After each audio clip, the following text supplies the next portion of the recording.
ایک revolutionary idea جو monotheism یعنی ایک خدا کا آئیڈیا، یعنی ہم نے اپنے فیئر کا جواب دینا شروع کر دیا فیتھ کے ذریعے.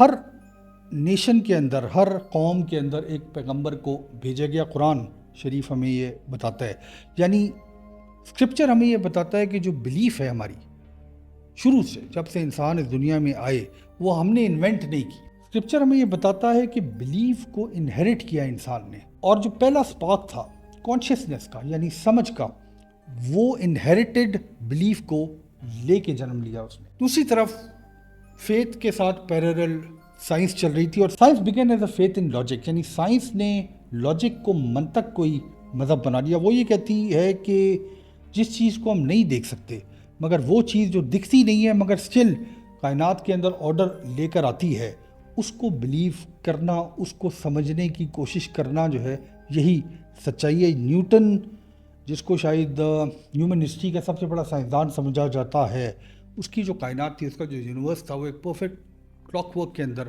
چلتا تھا. جب آئنسٹائن نے ٹائم بینڈنگ ریلیٹیوٹی دریافت کی تو اس نے آئنسٹائن کے سچ کو شیٹر کر دیا. کوانٹم تھیوری جب ہم نے پچھلے کچھ سالوں میں دریافت کی تو ہم نے آئنسٹائن کو شیٹر کر دیا، اور آج کا جو اے آئی ہے، دی ایج آف اے آئی میں شاید سب شیٹر ہو کے رہ جائے گا. ہر سائنسدان، جو بڑا سائنسدان پیدا ہوتا ہے، اس کو ویلیڈیشن ملتی ہے، اور وہ یہ کہتا ہے کہ وہ آخری چیپٹر لکھ رہا ہے انسانیت کی انڈرسٹینڈنگ کا. مگر سائنس کبھی بھی اینڈ نہیں ہوئی.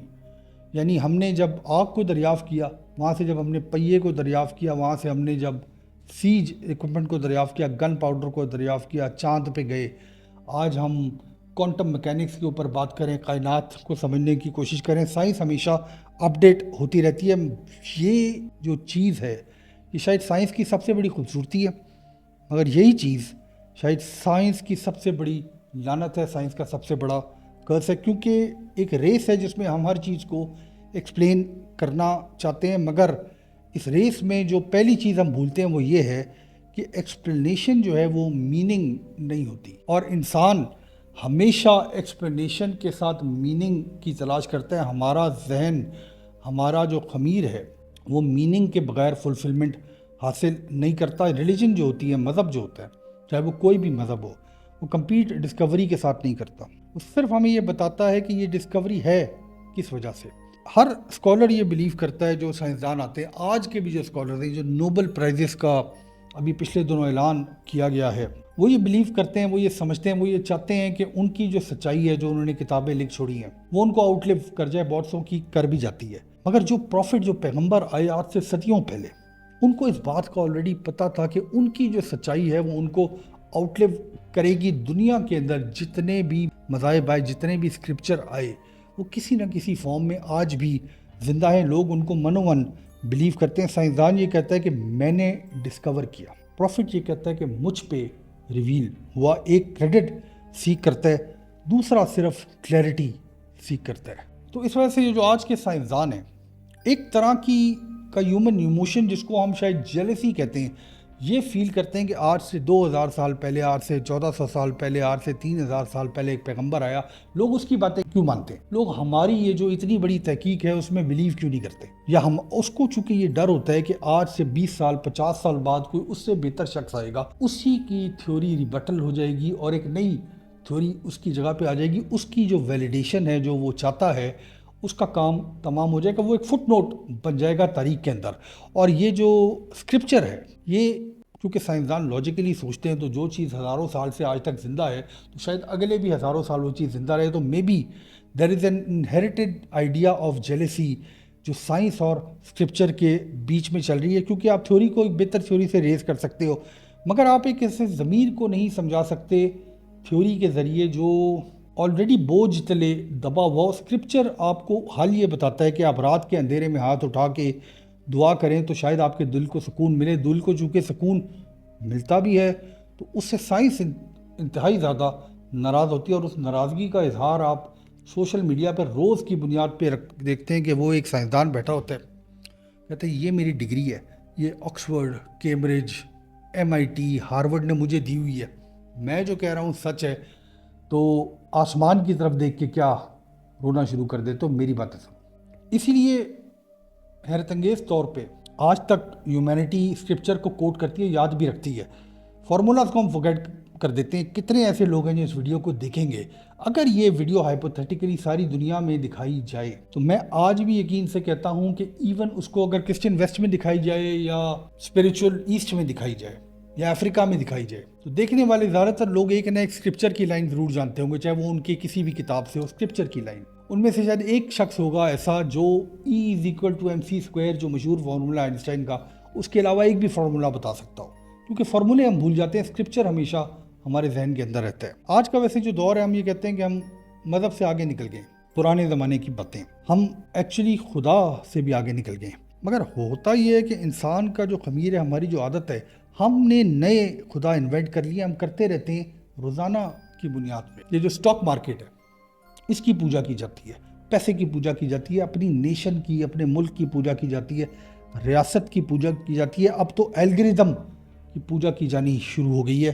مگر سب سے بڑی پوجا جس سے ہم اپنی جان نہیں چھڑا سکے, جو ہمارے اندر موجود ہے, وہ اپنے سیلف کی پوجا ہے, اپنے نفس کی, اپنے ایگو کی پوجا ہے. ہم نے ٹیمپلز کو ٹائم لائن سے ریپلیس کر دیا. انٹرمیٹنٹ فاسٹنگ کے بارے میں آپ نے سنا ہوگا. اب ہم روزے بھی رکھتے ہیں ڈوپامین کے لیے, ہم روزے نہیں رکھتے خدا کے لیے. ہم کنفیشن دیتے ہیں پوڈ کاسٹر کو, پریسٹ کو اب کنفیشن دینا ہم نے بند کر دیا ہے. تو شاید بلیف کا جو آئیڈیا ہے انسان کے اندر, وہ ختم نہیں ہوتا, وہ صرف ری برانڈ ہونا شروع ہو جاتا ہے. Even atheism, it's a kind of belief, یعنی faith in the finality of human reason, یعنی ہیومن ریزن جو ہے وہ سچائی ہے, اور سچائی کے اندر بلیف ہم کرتے ہیں, لہذا ہمارا فیتھ جو ہے وہ ایتھیزم ہے. رچرڈ ڈاکنز اکثر یہ سوال پوچھتے ہیں, جو ان سے واقف ہیں, انہوں نے اکثر یہ دیکھا ہوگا کہ وہ یہ کہتے ہیں کہ اگر خدا نے سب کچھ بنایا, خدا کو کس نے بنایا؟ لاجیکل سوال ہے. فیتھ بڑا مزیدار رپلائی اس کا دیتا ہے. وہ یہ کہتا ہے کہ یہ سوال صرف تب بنتا ہے اگر آپ کائنات کے اندر رہتے ہو, کائنات کو ایکسپیرینس کرتے ہو, تو آپ یہ سوچ سکتے ہیں کہ کائنات کو بنایا کس نے, اور پھر جس نے کائنات بنائی اس کو کس نے بنایا. مگر اگر کائنات کے بننے سے پہلے کی بات آپ کر رہے ہیں تو یہ سوال بنتا نہیں ہے. جو لوگ اس بات کو غور سے سنیں گے اور سمجھیں گے جو ہم نے کہا ہے, تو آپ کو سمجھ آ جائے گا کہ یہ جو سوال ہے کہ if something was made then who made it کا بہت بہترین جواب ہے. لارنس کراس نے ایک کتاب لکھی اور وہ یہ کہتے تھے کہ something can come out of nothing. Actually شاید کتاب کا نام بھی اسی قسم کا ہے, مگر ان کی جو نتھنگ ہے اگر آپ اس کو غور سے پڑھیں, یعنی ان کا جو خلا ہے, وائڈ ہے, اس کے اندر پھر بھی قانون ہے فزکس کے, اس کے اندر پھر بھی انرجی کے وہ تابع ہے, اس کے علاوہ کوانٹم پوٹینشیل ہے ان کے خلا کے اندر, یعنی کہ ان کی خلا کے اندر بھی کچھ ضرور موجود ہے. اس کا مطلب یہ ہوا کہ ان کی نتھنگ جو ہے وہ لیٹسٹ سم تھنگ ہے, صرف ہم اس کو سمجھ نہیں پا رہے, کیونکہ ہمارا جو 2025 تک کی جو ہماری ٹیکنالوجی ہے, ہماری سمجھ ہے, وہ وہاں تک کبھی پہنچی نہیں. تو ہمیں ایک ریسیپی کی کریشن دیتی رہتی ہے سائنس. ریلیجن ہمیں صرف یہ بتاتی ہے کہ ریسیپی کو پکانا کیسے, دونوں سچائی کی تلاش میں, ایک ایویڈنس کے ذریعے اور دوسرا ایکسپیرینس کے ذریعے. ہر زمانے میں جب لوگ رہتے ہیں وہ سمجھتے ہیں کہ ہم آخری سچائی تک پہنچ گئے ہیں, مگر ہسٹری, تاریخ جو ہے وہ گریو یارڈ آف سرٹنٹیز ہے. ٹروتھ جو ہے, سچائی جو ہے, وہ ایک ہورائزن کی طرح ہے, یعنی ایک افق کی طرح ہے. جیسے جیسے آپ آگے چلتے جاتے ہیں تو ہورائزن بھی, افق بھی دور ہوتا جاتا ہے. سائنس یہ بلیو کرتی ہے کہ ہیومن انڈرسٹینڈنگ ہیومن ایوولوشن کے ساتھ ایوالو کرتی ہے. ہیومن سمجھ جو ہے جیسے جیسے وقت آگے جاتا ہے ہماری سمجھ بھی بڑھتی جاتی ہے. فیتھ انڈیور اس لیے کرتا ہے, فیتھ قائم اس لیے رہتا ہے کہ ہمارا جو نیچر ہے وہ پہلے انسان تک سے آج تک تبدیل کبھی بھی نہیں ہوا. جسٹس, مرسی, ہیوملٹی, یہ ان کو کبھی بھی کسی قسم کی اپڈیٹ کی ضرورت نہیں پڑی. پہلے ٹائم سے جب یہ باتیں ریویل کی گئی اسکرپچر میں, یہ کبھی بھی اپڈیٹ نہیں ہوئی. پہلے انسان سے لے کے آج تک ہم عدل میں بلیو کرتے ہیں, ہم معاف کرنے میں بلیو کرتے ہیں, ہم ہیوملٹی میں بلیو کرتے ہیں. ہم ان چیزوں کو غلط سمجھتے ہیں جو پہلے انسان کے لیے بھی غلط تھیں اور آج بھی غلط ہیں. اسکرپچر ہمیں اس کا جواب دیتا ہے, اور میں بھی فرق دونوں میں, یعنی سائنس اور فیتھ میں یہی ہے کہ سائنس جو ہے وہ اس دنیا کو جو ہمارے آس پاس ہے اس کو بہتر کرتی ہے, اس کو پرفیکٹ کرتی ہے, مگر فیتھ وہ دنیا جو ہمارے اندر ہے اس کو بہتر کرتی ہے, پرفیکٹ کرتی ہے. تو میں بھی یہ جو جنگ ہے شروع سے جاری فیتھ اور ریزن کی, یہ ہمیشہ سچائی کے بارے میں شاید نہیں تھی, شاید طاقت کے بارے میں تھی کہ کون ڈیفائن کرے گا کہ سچائی ہے کیا. Science wants control over nature, faith wants control over the self. Science nature کو کنٹرول کرنا چاہتا ہے, اور فیتھ نفس کو کنٹرول کرنا چاہتا ہے اور ہیومینٹی کو شاید دونوں کی ضرورت ہے. بہت شکریہ.